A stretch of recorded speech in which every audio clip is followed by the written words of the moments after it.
All right, ladies and gentlemen, welcome to our introduction to the Photoshop project tutorial for Digital Media Production 1. I have you on our Canvas page for Digital Media Production 1, and what I'm going to do is scroll downward to our second assignment right here, which has the link for Production Logos assignment. It's a 30-point assignment, and let's get started. So I'll click on the assignment page. And what we're basically asking you to do is to create a raw, unedited production logo image. You don't have to create that. You'll find that. But if you decide you want to create an image on your own, you would take a picture of an image that you would like to use for your production logo image, or you may draw an image and scan it. You may take a photo of an image that you drew. But part of our rules for origination of imagery, you can't take, it's copyright, it would be a copyright infringement if you took someone's drawing, if you took someone's animation, if you took someone's watermarked image from the internet. You can't do that.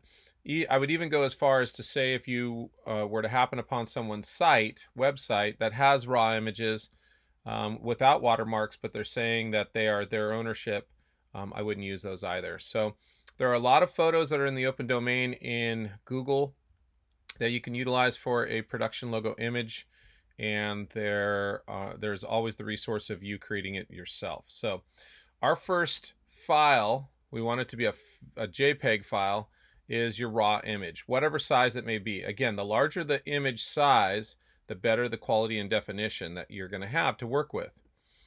Number two, we're going to create a JPEG version of that image.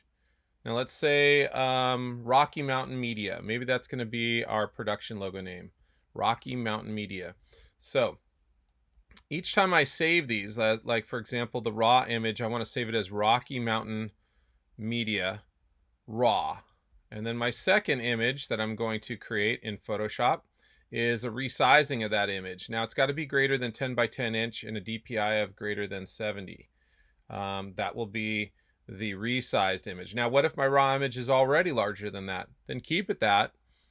Don't have to go through the resizing option that's available in Photoshop, and we'll save a second version JPEG file and call it resized, Rocky Mountain Media resized.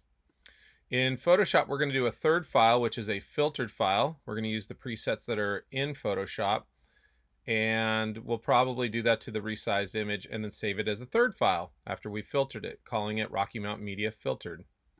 And then fourth and finally, because we're working in Photoshop, once we add 2 layers of text, creating a 3-dimensional layer of text or even 3D text, you are now superimposing layers within Photoshop. By doing so, it will keep it as a Photoshop file, which allows you to go back in and change those layers or change elements of those layers. Like, for example, if I want to change the size of my text, I can.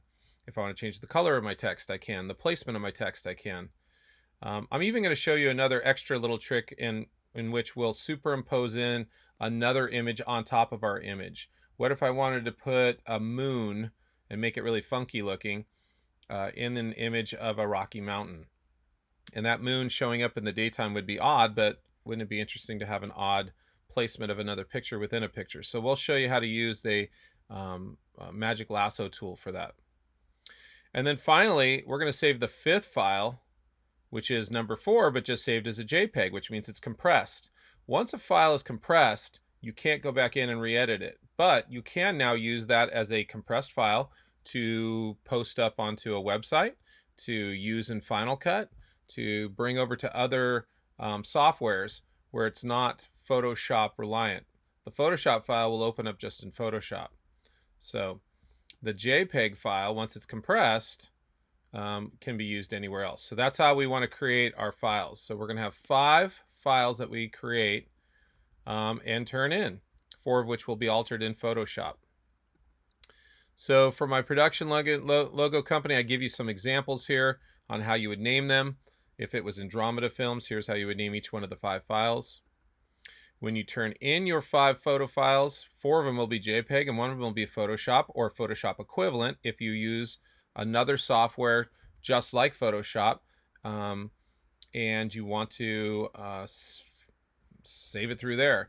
You can still save them as JPEGs, but the Photoshop file will probably be, like, for example, if I used a software called Pixlr, it would be a Pixlr file. In the comments box, you want to put in your name when you turn in this project into this assignment window. Your name, the project will be called Production Logos, and then your period number. And then we'll just be talking about the color psychology and the framing dimensions and all the other good stuff that goes along with our intro into Photoshop. So let's quickly get into Photoshop and start away on these. But before we do that, we have to find a raw image or create the raw image. Well, I will likely go to the internet and go to Google and type in Rocky Mountain if I want to get a stock picture of a Rocky Mountain. And to filter that down, I want to use images. I'm going to click on the images button in Google. And then to get the largest quality images possible and filter that through, I need to go to Tools.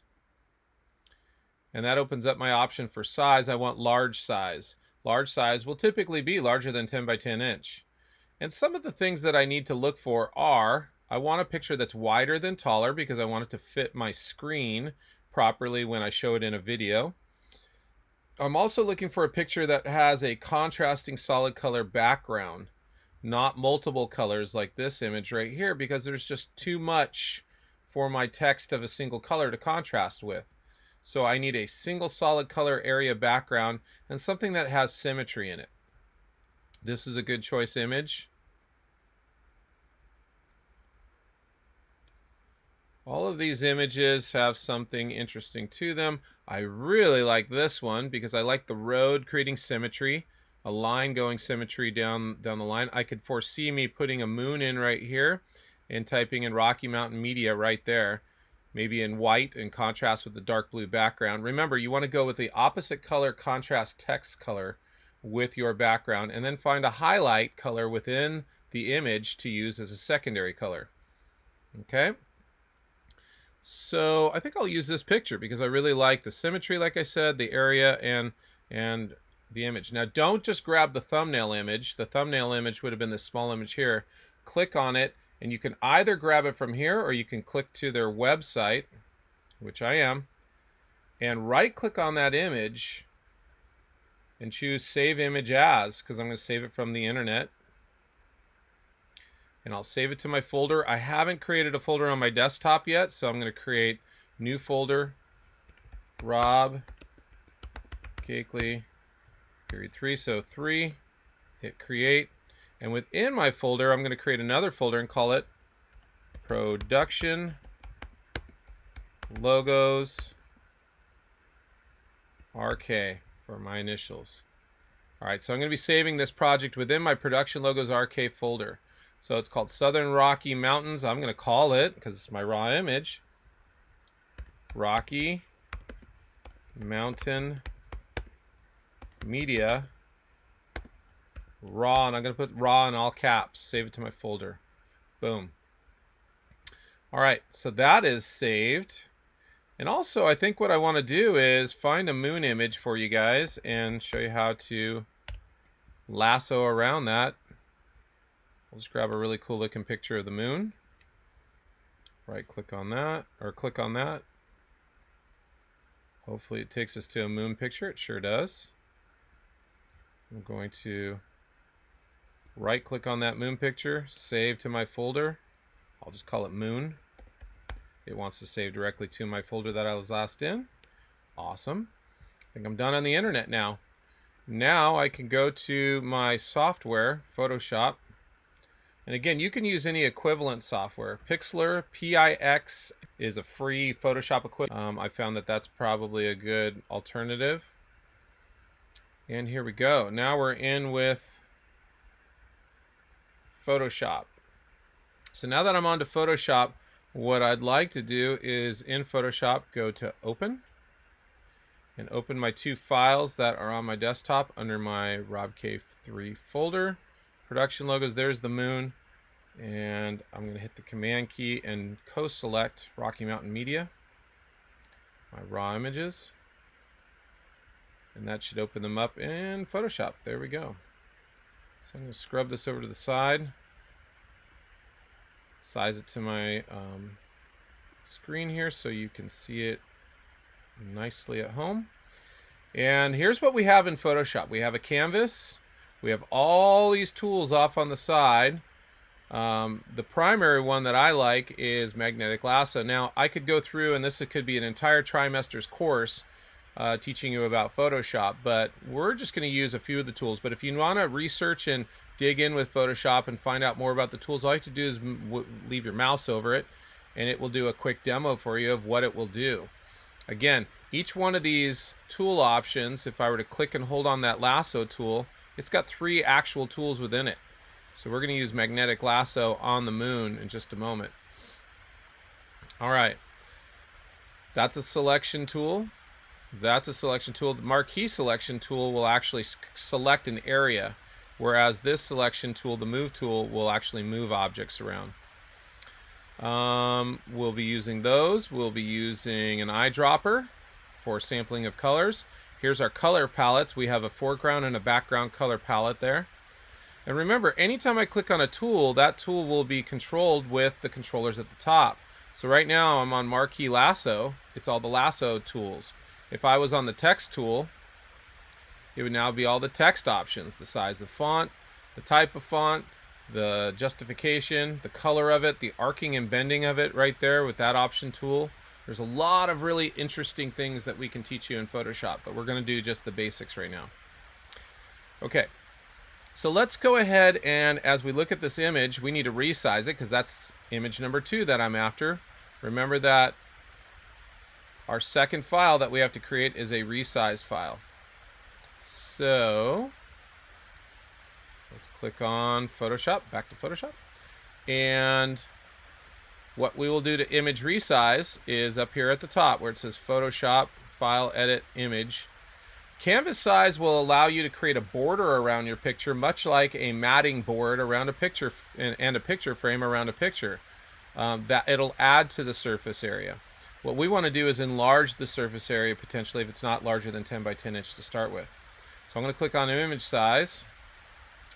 My goodness, it's a 300 resolution, which means that because it's such a small size here, 300 resolution is really high DPI. So if I change that to 70 and I change my height, which is the lowest of the 2 numbers, and because it's interlinked, it will automatically change the width along with it. If I change my lowest number to 10 inch, it automatically changed my width to 15. And I click OK. That now makes this image a minimum 10 by 10 inch. So it's 10 by 15, which we're in great shape. So I'm ready to go to File, Save As for my second file. I'm going to save it onto my computer. I'm not a big fan of the cloud. And we're going to change it from Rocky Mountain Media Raw to resized. And save it to that same folder. Click Save. Save it at its highest quality of 12 and click OK. And now if I were to check that folder, let's move some of these things aside. And that folder's on the desktop right here. If I were to check my current folder, there's my moon picture. There's my Rocky Mountain Raw and my Rocky Mountain resized image. So now I've got 2 of the 5 that I need to create. Let's keep working with this. I'll leave this open at the top. We'll leave our Photoshop here. We'll leave our page from our canvas open so that I can see that my third file needs to be a filtered file. Let's go there. So in Photoshop, and again, if I want to see this as a larger image on my keyboard, if I hit the Command plus keys, Command plus, that will enlarge my image so that I can see it a little bit better on my timeline. So I think I like that. That'll work. And let's do this. Let's see. We want to, let's go Command minus just to make it a little smaller so you can see all the details. We're going to add a filter to this. So the next option at the top of Photoshop is File, Edit, Image, Layer, Type, Select, Filter. There's Filter. Now, if I want to check each one of these filters out in a gallery mode, I go to Filter Gallery. And what that enables me to do is check each one of these And it shows me off to the left here on the canvas what it would look like in a preview. Now remember, you got all kinds of controllers per each one of these particular filters, and you can play with those dials to add more texture or not texture. Lots of things you can do. I'm not going to play with that for long. I'd rather you guys explore that on your own. I really do like that film grain. Paint job is a little bit... That looks interesting. Sponge looks interesting. Plastic wrap. You know what, by the way, as a bonus, this would be a good time to show you a superimposed layer with the moon in it, because I think I'm going to put the moon in there. And I think if I put a filter over it, I want the moon with that filter too, so the moon doesn't look so odd. So let's back out of filters for a moment, and let me do a bonus. Remember that this is a bonus. You do not have to do a superimposed layer of another object. I'm doing this strictly as just a demonstration. So if I go to my moon image, and I go to my rectangular lasso image, when I click with the point of my mouse on the image, as I start to work my way around the moon, it starts to lay out little markers. Okay? So as it lays out markers, I'm being very careful to try to remain completely around the circumference of the moon without detouring. My objective is to get to the other side of the moon where I began and finish the loop. So when I get to the other side and I click, what it will allow me to do is select what's inside of the lasso and get rid of what's outside of it. Like all that black will be gone in just a moment. Here we are. I'm right there. I'm going to click. Boom. Now what I'm able to do is go edit, copy, and that should copy this layer. I'll go back to my selection tool and get off the lasso tool, go to my Rocky Mountain Media, and go to edit, paste. Now I've got an enormous moon on here. And you know what I'm going to do is I'm going to use just the corner of that moon in the upper ridge of my picture. I love that look. It makes it look like there's like a whole nother planet on the other side. And again, you could do all kinds of things. You could layer it right above, but that doesn't give me much of a contrasting open area like placing over here on the left, because now I can put Rocky Mountain Media right here and it'll look really cool. So check this out. If I go to File, Save That, and you have to do a Save As, it automatically, go to my computer, it automatically wants to save it as a Photoshop layer, Photoshop file. The reason for that is because there's layers. Let me cancel for a moment.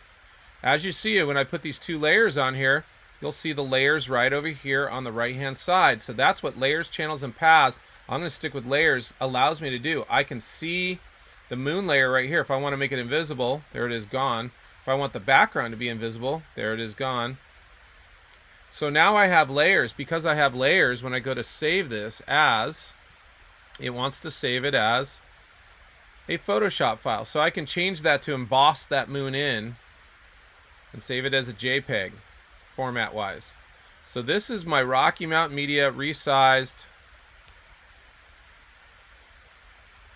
I'm just going to put a little moon after that and hit save. To my folder. Quality is sized at 12. Now remember, so I can close these out now. Don't save the Photoshop file. Don't save the moon file. And now I'm going to go back to File and Open. We'll go with that moon resized. That's the JPEG file. See down here? It's no longer dual layer, it's single layer because it's embossed. So now when I add a filter in the filter gallery and I check out a filter there, the moon is part of that filter, which is kind of cool. Ooh, I like that. I'm going to go with film grain. I'm going to back off the intensity. Yeah, creating kind of a shadowing over here of blue. How about the highlight area? What will that do? Ooh, I kind of like that. I like that looking really bright and sharp. Makes that moon look really bright and sharp, really frosty. What a cool look. I'm going to click OK. And now I'm going to File, Save that. Remember, anytime you do something and you don't like what you did, you can always go to Edit, Undo. And you can undo as many times as you want until the last point of where you last updated your save.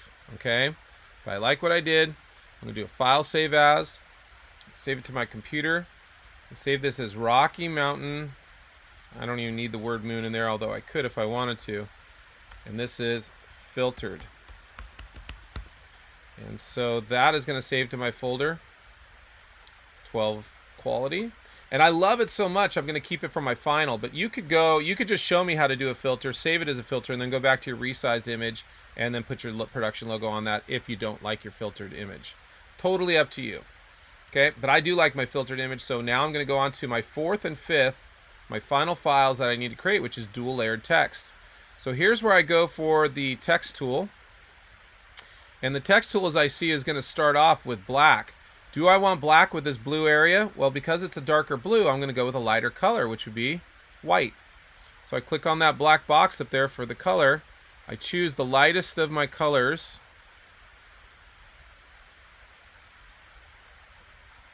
And it's a little bit on the reddish. It's a little funky. Here's what I'm going to do, I think would be better, is if I ink dropper the white that's in the mountains. I think that would be a better color white. Okay? Or I can even go with the moon white, which is kind of gray. But I think I'm going to go with the Rocky Mountain white.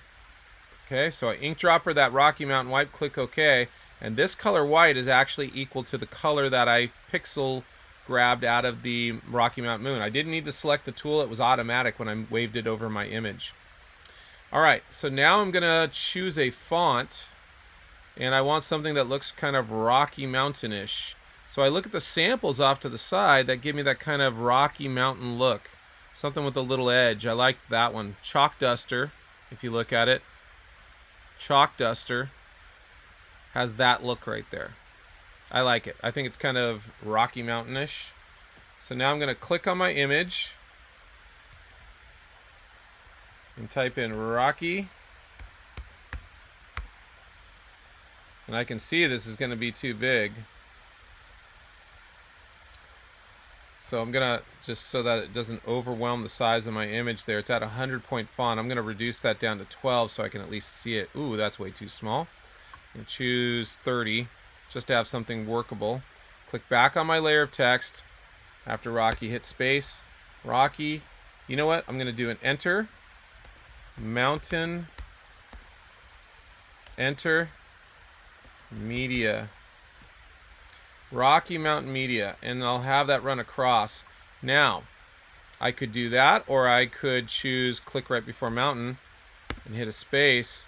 I could choose to have this centered and center justified over the middle. I think I might do that because I have a very wide space for text. It's not big and blocky and tall, it's wider, so I think wider text will look good. Also, as I highlight this text, I want it to be center justified. I like that look. I'm going to increase my font size maybe to 48. Yep, maybe even bigger than that. Maybe to 60 as a preset. That's starting to look good. What if I did 72? I want to try to get as large as I can, but fit it into that space. All right, that looks close to what I want. Maybe it's too big. Maybe I need to size it down, but here's how I'll know. I need to go to my tools, choose my move tool, grab my text, place it in. Yeah, it's a little bit too big, and the reason for that is, one, you do not want to go to the bleed zone edge at the top, or the sides, or the bottom. And when I say bleed zone, that means your text doesn't want to be up against the edge, because if it is, it's going to, on some video projectors, get cut off if that image gets cut off on the edges. Remember, it doesn't matter if your picture gets slightly cut off on the edges, but if your text does, you can't read your text. So I would say that this text is too big for that space. I need to go back to the text tool, click on my text, select my text, choose to size it down, and I can custom size it by placing something in. I just went with the default 60 font. Go back to move. That looks good. Move it around, and I can grab and move it, or I can use my arrows on my keyboard to do refined movement. And I like that it's even from here to here. It's even from the top to bottom with even spacing. Now I'm able to go with a secondary font color. Now when I do a secondary font color, I want it to be in the background of the text in the same direction that light is being emitted in the picture. Currently, I can see light coming to this side of the mountain and creating a shadow to this side, which means light's being emitted from the top, almost like it's a moon glow. Okay? So my shadow is going to be behind the text on the bottom right side to make it equivalent to the image light That's in the original picture.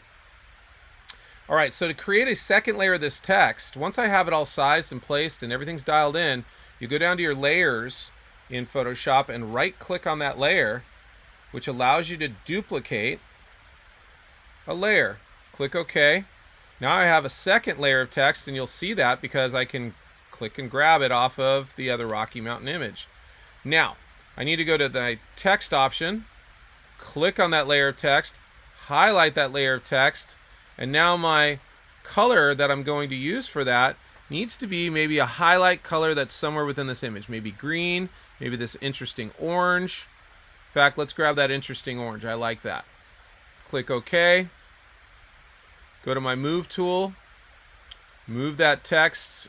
And look at that. It's a top layer, not a bottom layer. How do I get that to the bottom of the white text? Here's how you do it. Over here, under the text layers, you're going to grab one text layer and grab and move it behind the other. Now you see that the orange layer is behind the white layer. I'm going to Command plus, zooming this in, and because I'm on that layer of my text, if I move my arrows, it moves that layer of text behind the other layer of text. Arrow keys on your mouse. Now remember, I want to go to the bottom right to make it so that the lighting looks like it's shading just like the mountains, but that is so far offset that it starts to muddy or blur up the text. So I want to bump it up a couple notches, bump it over to the left a couple more notches, just so it's slightly offset from the other text. Slightly offset. I like the look of that. If I didn't have that color text behind there, that's how flat it would look. I can look at that by clicking the invisible button over here on my layers. But I do like that little offset of orange. I'm going to leave it the way it is. I'm going to leave the moon where it's at. I think I'm done. Now I'm ready to go File, Save As, and I can save this as a Photoshop file because that's what it wants to do. It wants to save that as a Photoshop file because of all these layers that I've already created. So this is my fourth file. It's going to be Rocky Mountain Media Final, saved as a Photoshop file, saved to my folder. Click Save. Cool. And now I need to save it as a fifth file. And this is what's so easy. I just need to go back to File and do another Save As. But this time, change it from a Photoshop file to a JPEG file. Rocky Mountain Media is the name. Keep it. Goes to the folder. Hit Save. Hit OK. Close Photoshop. File, Photoshop, quit Photoshop. Here they are. Here's my raw file. Where are we? Raw file. Let's make this bigger here in my preview. Here's my raw file, my resize file, my filtered file, my final JPEG file, and then my final Photoshop file. Those 5 files. 1, 2. Remember, I only needed 5 files, but I created 6 because I just had a regular raw image. A regular resized image. When I ended up resizing the moon in it, I had that as a bonus option. So that's really up to you how you want to keep your raw image and your resized image. All right, with those 5 files, I'm going to put them into my assignment drop-off. Now, here's how the assignment drop-off works. Let me go through and edit this real quick. And if I change the window for drop-off to... I'm going to do this temporarily.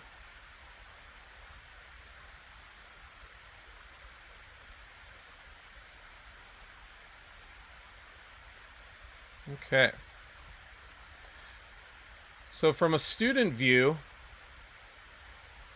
when I go back onto my Rubik page and I go to student view, from a student view, when you are in that assignment number 2, and you go to the Production Logos assignment, and I give you all the instructions, when you're ready to submit, you click a Submit Assignment button in the upper right-hand corner. So by clicking Submit Assignment, I now have the option to choose the file from my folder. So I'm going to choose my raw image. Boom. And then you click add another file and choose file. And we're going to go with the resize with the moon image. Add another file, choose file, filtered image. Add another file, choose file. It's going to be my final with that's photoshopped. So my final Photoshop, that's the PSD file. And again, whatever software you're working with, it's that file type. Hit choose. And then my final add another file, choose file, will be my final, finalizes a JPEG. Click choose. Now remember, under comments, I want you to put your name, the name of the project, and the period number.